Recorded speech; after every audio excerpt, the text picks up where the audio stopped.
Olá, bom dia, boa tarde, boa noite. Aqui é o professor Lucas Lima. Vamos falar sobre propriedade mecânica dos materiais no contexto de mecânica dos materiais.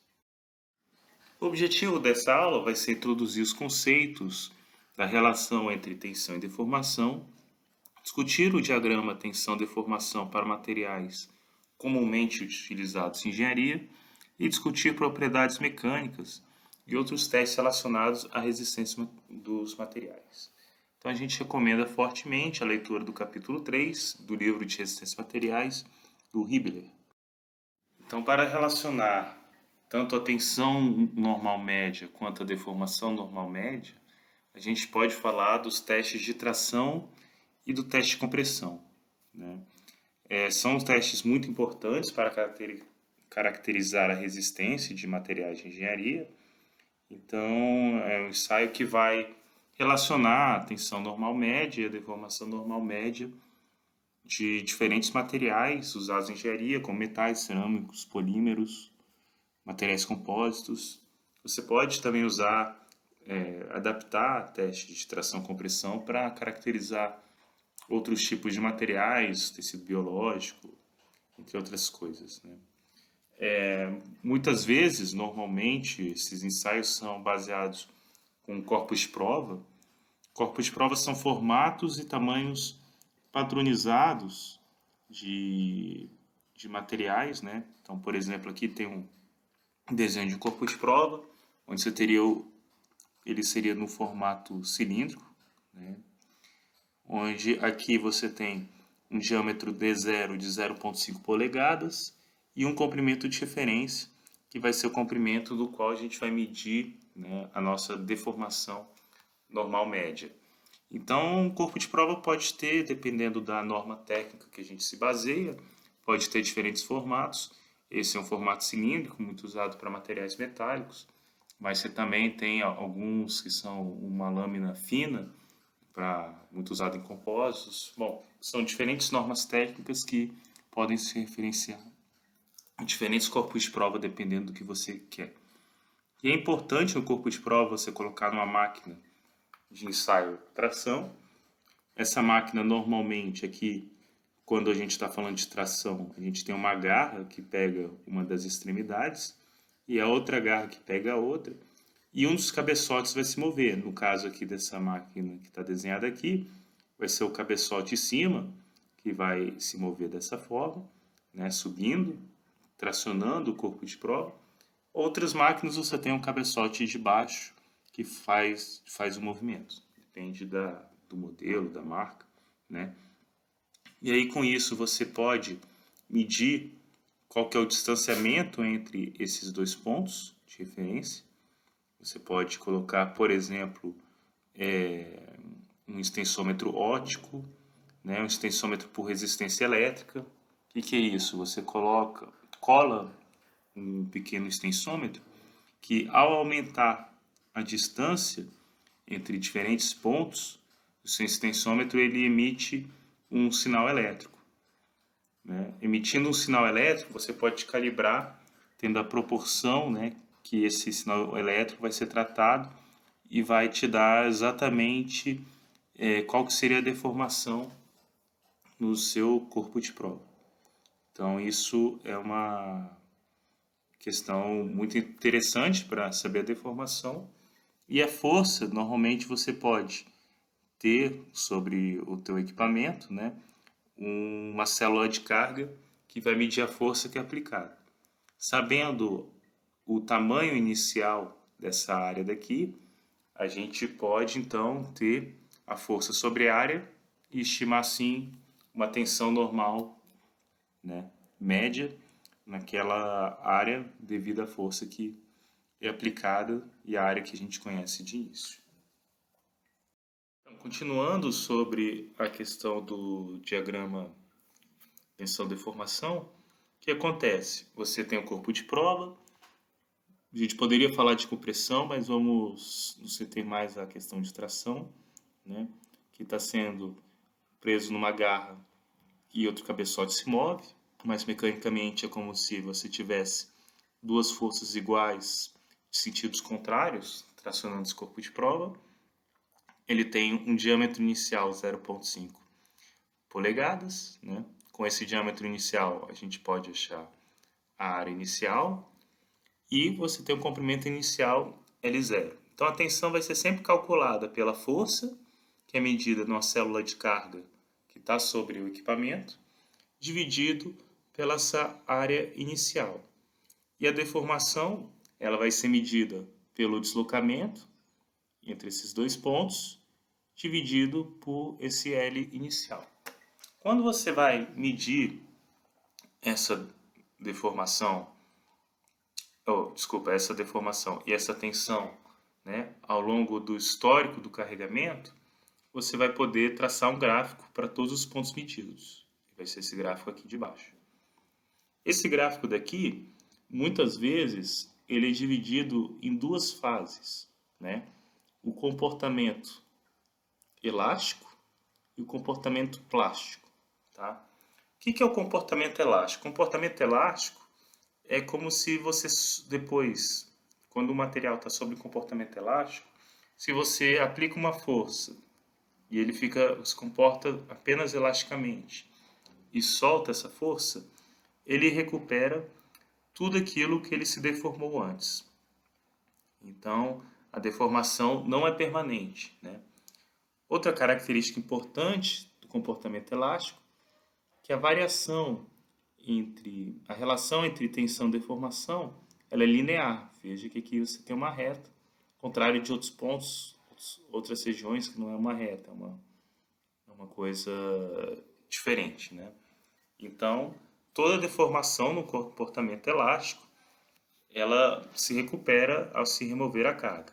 E o comportamento plástico é justamente o contrário. Depois que você passou de uma determinada tensão, né, você vai ter uma parte do comportamento que não se retorna, que fica permanente. Então todo mundo aí já brincou de amassar um clipes ou um grampo de cabelo, né? Se você deforma isso um pouquinho, ele de certa forma ele pode retornar, ele retorna ao tamanho inicial, né? Assim que funciona um clipe, se você deforma um pouco e ele retorna para o formato que ele estava, ou então também aquele anelzinho para chaveiro, a mesma coisa. Mas se você deforma demais, ele não vai retornar tudo, uma parte da deformação vai ser plástica e vai permanecer como era antes, tá? Então aqui na região elástica a gente tem, né, algo que funciona até a tensão, que é chamada, bom, aqui está às vezes em inglês, às vezes em português, mas o que é chamado de limite de proporcionalidade, que é o quanto que eles são proporcionais. Depois do limite de proporcionalidade você pode ter alguma coisa, dependendo do material, que não seja muito proporcional, mas ainda tem um retorno da deformação, então ainda é considerado comportamento elástico. Tá? E na questão do comportamento plástico, a partir da tensão de escoamento, que pode ser chamado de sigma E, de escoamento, ou sigma Y, de yield stress, né, em inglês, tá? Então, depois disso, você vai ter dentro da fase de comportamento plástico, que é chamado de fase de escoamento. A fase de escoamento, ela significa aqui que o material ele tem um comportamento perfeitamente plástico, tá? Perfeitamente plástico quer dizer que ele vai se deformar sem você ter nenhum tipo de resistência adicional. Então veja que a tensão, né, vai se permanecer constante ao longo de uma grande faixa de escoamento. Depois disso, a gente tem a fase de endurecimento por deformação, que quer dizer o quê? A tensão, a resistência, ela vai aumentar. Veja que a tensão do material aumenta até o que é chamado de limite de resistência, até um ponto máximo, e depois diminui. Desse ponto máximo até essa diminuição aqui, é chamada de estricção. né, a área da seção transversal. O que acontece na verdade nessa fase de fricção? Essa área daqui, da seção transversal, ela acaba se reduzindo, né? E aí, quando essa área se reduz, quando você está calculando aqui, visto que você está considerando essa área como se fosse uma constante e está medindo esse P aqui se diminui, considerando essa área constante, a tensão aparentemente, né, diminui. Então você tem uma tensão que diminui aparentemente, mas não é o que acontece realmente na tensão. Então veja, a gente vai ter duas questões. Uma que é a tensão e deformação de engenharia, e outra que é a tensão e deformação reais que o material sofre. Então a tensão real teria que considerar o quanto que essa área daqui diminui com o carregamento, né, nas diferentes etapas. E a deformação real também não se refere apenas a L0, né? Deformação real seria o que? A cada passo você teria que atualizar qual que é essa distância inicial aqui, para você ter a deformação real. Então veja, o que é medido, a maioria das vezes, a tensão e deformação de engenharia forma esse gráfico daqui, mas se a gente conseguisse atualizar essa área daqui e essa deformação daqui, a gente teria, né, uma tensão que vai subindo até a gente ter a ruptura, e não esse comportamento daqui. Então, continuando aqui em relação à tensão e deformação real, né? Então, ao invés de utilizar a área da seção transversal inicial e o comprimento inicial, a gente utilizaria a área real, que ao longo do ensaio ela pode se reduzir, né, naquele ponto ali. Veja aqui que você mostra bem esse comportamento de restrição, né? O corpo de prova que tem um comportamento, depois a gente vai falar de comportamento dúctil e frágil, mostra bem, ó, esse pescoçamento, né, antes da ruptura aqui, ó, que acontece, a diminuição da área, depois a ruptura, se a gente atualiza essa área aqui ao longo da deformação e o comprimento do corpo de prova no instante em que acontece cada medida, a gente poderia ter a tensão, deformação real comparada com a de engenharia, né? Que também pode ser chamado de diagrama convencional. Veja outro aspecto importante, que no início do comportamento do material, esse diagrama convencional e real são muito próximos, né? Então, para uma grande parte das aplicações de engenharia, você vai estar trabalhando aqui, nessa região aqui, região elástica, e aí você pode considerar os valores de um muito semelhantes a do outro. Então aqui a gente tem um exemplo de diagrama tensão-deformação, onde essa parte aqui a gente tem a parte proporcional entre tensão e deformação. Veja que é muito mais difícil ver essa parte proporcional do que quando a gente estava naquele outro gráfico que não estava em escala, era mais educativo, né? E depois você tem todo esse comportamento que não é mais proporcional e a parte plástica. Para a gente poder ver melhor o que acontece aqui perto desses limites de proporcionalidade, o autor aqui do gráfico, né, do livro de Essência dos Materiais, do Hibbeler, ele pega a parte aqui do gráfico e dá uma esticada. Então veja que a parte proporcional ela vai ser demonstrada aqui, né? Então a gente tem para a linha azul escura os números que estão aqui em preto, de 0,05 de deformação, 0,1 de deformação, e aqui em azul claro a gente vai ter, né, algo que em vez de 0,1 você vai ter dividido por 100, 0,001, né, 0,002. Você dividiu isso daqui por 100, né, como se a gente tivesse esticado essa linha aqui de 100 vezes para poder ver o que acontece aqui mais claramente. Tá? Então, vejam bem que a tensão ela vai crescer linearmente até o limite de proporcionalidade, que é de 35 KSI, que é igual a 241 megapascal. Logo em seguida, ela alcança um limite superior de escoamento, né? Então, tensão superior de escoamento de 38 KSI, ou 262 megapascal.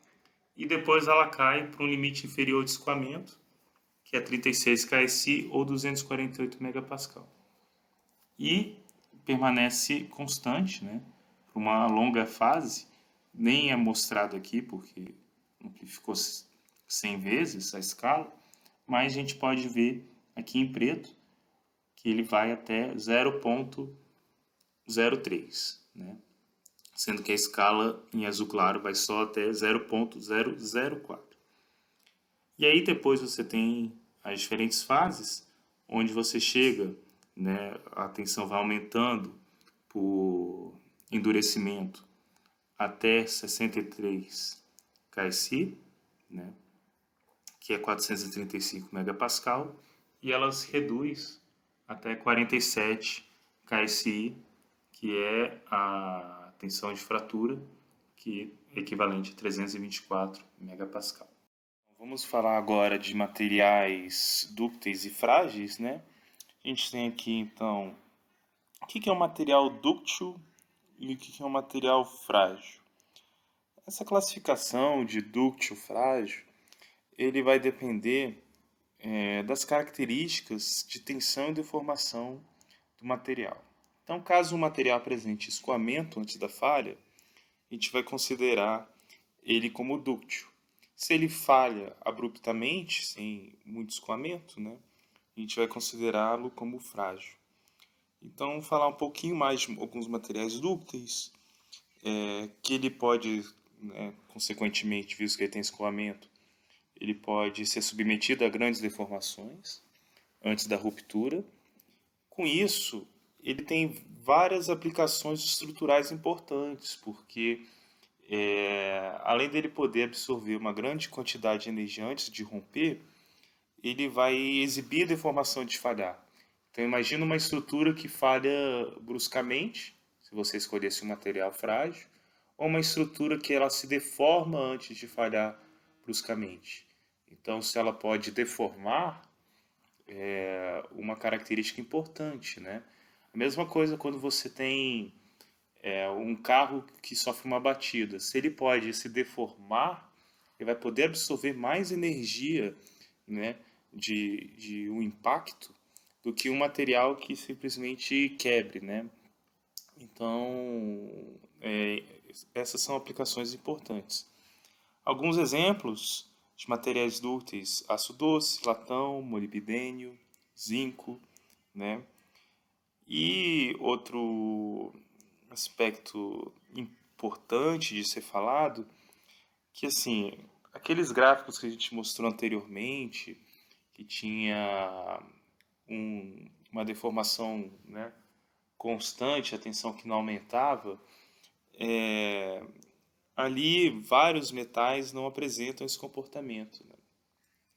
Então, uma das maneiras que a gente tem para definir qual que vai ser a tensão de escoamento, visto que essa tensão de escoamento não é claramente encontrada em vários tipos de metais, é o método de deformação residual, 0,2%. O que isso significa? A gente vai pegar 0,2% de deformação, isso é 0,002, né? A gente traça uma reta que seja paralela à nossa região elástica ali, inicial, né? E verifica qual que vai ser essa interseção daqui. Tendo interseção, a gente vai ver, né, onde que temos qual que vai ser a tensão e definimos esse ponto como o ponto da tensão de escoamento. Então, vários materiais, essa tensão de escoamento não é tão clara. Muitos outros materiais, aquela tensão limite de proporção, a tensão de escoamento né, a gente vai considerar como se fosse um ponto único, a menos que seja dito o contrário. Pelo menos é a forma que a referência, o Hibbeler trabalha, né? Outras questões importantes da nossa tensão de deformação, a gente tem a percentagem de alongamento, né, que vai ser o comprimento do material na ruptura menos o comprimento inicial sobre o comprimento inicial em percentual, e a percentagem da redução de área, que vai ser a área inicial menos a área da ruptura sobre a área inicial. Veja que a área na ruptura, ela normalmente vai ser menor do que a área inicial num teste de tração. Então aqui, num teste de tração vai ser positivo, e o comprimento da ruptura vai ser maior que o comprimento inicial na tração. Então na tração esse vai ser positivo. Outro aspecto importante de se ressaltar é que a gente tem alguns materiais que vão ter um comportamento um pouco diferente, né? Então, por exemplo, aqui é o gráfico tensão-deformação, e ele pode se deformar muito de uma borracha natural, pode se deformar muito antes da ruptura. Então aqui mostra um pouco, né, essa configuração. Agora o comportamento, tensão-deformação de materiais frágeis, né? A gente tem então material frágil, como dito anteriormente, apresenta pouco ou nenhum escoamento antes da ruptura.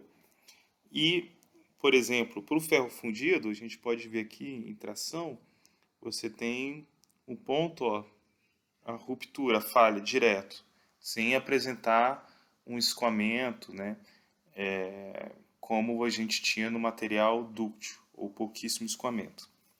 Então, o ferro fundido, ele rompe por causa de uma imperfeição, microtrinca que se espalha rapidamente por todo o corpo de prova. Veja aqui, comparando com o material dúctil, né, que ele não forma aquele pescoço, ele rompe bruscamente, né, e por essa ruptura ser originada de alguma imperfeição, uma microtrinca, que tem um efeito um pouco aleatório, a tensão à ruptura não é tão bem definida quanto no material dúctil, né? Então, normalmente, você faz uma quantidade mais elevada de ensaios e pode usar, por exemplo, uma média para representar. Existem outros tipos de representação que vocês vão ver mais para frente em outros cursos, né? Mas aqui, inicialmente, é importante ressaltar que essa tensão não é tão definida, né, quanto no material dúctil. O comportamento de um material frágil em tração e compressão é muito diferente. Então, olha aqui para o ferro fundido. A ruptura dele vai ser aqui em 22 KSI, enquanto em compressão, né, ele chega até menos de 100 KSI. Isso porque, imagina que você tem várias trincas aqui, quando você está em compressão, a trinca tende a se fechar, e aí a propagação da trinca não costuma ser algo tão grave, né? E quando você está em tração, a tração tende a abrir as trincas e propagá-las, né? E aí você tem uma resistência menor, né? Outra questão interessante a se falar é que o comportamento de um material pode variar de mais dúctil para mais frágil em vários aspectos diferentes. Por exemplo, se a gente tem um aço carbono, com menores taxas de carbono, ele vai ter uma característica mais dúctil. Com maior taxa de carbono, ele vai ter uma característica mais frágil, né? E a temperatura também pode afetar, né? O material pode ficar mais duro e frágil com menores temperaturas. Então, imagine aqui, a gente tem um metacrilato plástico a uma determinada temperatura, né? Aqui está em Fahrenheit, mas a gente vai diminuindo a temperatura, ele vai tendo uma ruptura, ele vai, vamos dizer assim, alongando menos, né? Veja que a ruptura dele é numa deformação menor, a cada vez, mas também suportando maiores tensões. Ele vai ficando mais frágil, mas também mais duro, e então vai resistir a maiores tensões, mas resiste a menores deformações. Lei de Hooke, que é extremamente importante, né? Então, a gente já conversou em vários momentos que no início da nossa curva de um ensaio de tração a gente tem uma relação linear entre tensão e deformação. E essa relação linear durante, né, a parte proporcional, antes do que pode ser toda a região elástica ou grande parte dela, a gente vai ter a tensão proporcional à deformação e essa constante aqui é o chamado, né, módulo de Young. E essa equação é chamada de lei de Hooke, né, que se comporta como uma mola. Então a gente tem aqui para diferentes aços, né, a maior parte dos aços carbonos, hoje a gente vai ter um módulo de elasticidade de 200 gigapascal, né? Então sempre um módulo de elasticidade constante, porém a tensão de ruptura vai ser diferente. Então veja que o módulo para vários tipos de aço é o mesmo, mas, né, a tensão de ruptura é completamente diferente, né? Mas essa fase linear é sempre a mesma inclinação. Então aqui a gente vai ter a região elástica, que ele vai ser carregado pelo módulo de Young. E veja que se você continua carregando esse material até o ponto A' e soltar, ele vai ter um certo descarregamento. Esse descarregamento ele vai acontecer, né? O material vai percorrer um caminho onde essa reta daqui, né, do descarregamento vai ser paralela à reta do carregamento. Então veja que o módulo de Young vai aparecer tanto no carregamento quanto no descarregamento. Veja o que acontece. Quando ele retorna aqui, né, com essa reta paralela a essa, ele não vai retornar ao ponto inicial. Se ele tivesse aqui no região elástica, ele faria o mesmo caminho, né? Se ele retorna paralelo ao E, ele voltaria aqui para o zero. Mas depois que ele passou da plástica, retornando elasticamente, ele vai ficar aqui com uma parte, né? Ele volta para um ponto diferente, e esse ponto diferente vai ser o que é chamado de deformação permanente. E esse daqui, né, o que ele recuperou é a recuperação elástica. Então, todo mundo aí já brincou aí com um aramezinho. Se você pega um arame e deforma só um pouquinho, ele vai ter tendência a retornar completamente. Se você deforma bastante, ele vai ter tendência a recuperar parte da deformação, que é essa recuperação elástica daqui, né? E outra parte fica como deformação permanente. Então, o que acontece? Depois que você fez isso com o material, ele veio para o ponto O'. E aí, se você carregar novamente esse material, você vai estar saindo de O' para o ponto A'. Ele volta, né, com o mesmo módulo de Young, só que agora a tensão dele de escoamento, onde ele vai ter deformação plástica, já não é mais a mesma. Agora ela não é mais o A, agora ele é A'. Então isso aqui é um processo de conformação a frio muito importante, da onde você pode pegar o material e conformar frio, de maneira de que a tensão de escoamento dele vai ficar diferente, né? Ao mesmo tempo, altera-se também a geometria. Então, existem vários tipos de aplicações que se pode fazer essa deformação a frio para mudar justamente essa tensão de escoamento. Bom, vamos falar agora de um conceito de energia de deformação, né? Enquanto o corpo está sendo deformado, ele de certa forma vai absorvendo energia de deformação. Então, todo o trabalho externo que é realizado sobre o corpo, de certa forma, se a gente não desconsiderar perdas por calor, ele vai absorver esse trabalho externo, né? Ou então parte do trabalho externo, visto que você pode ter perdas por calor.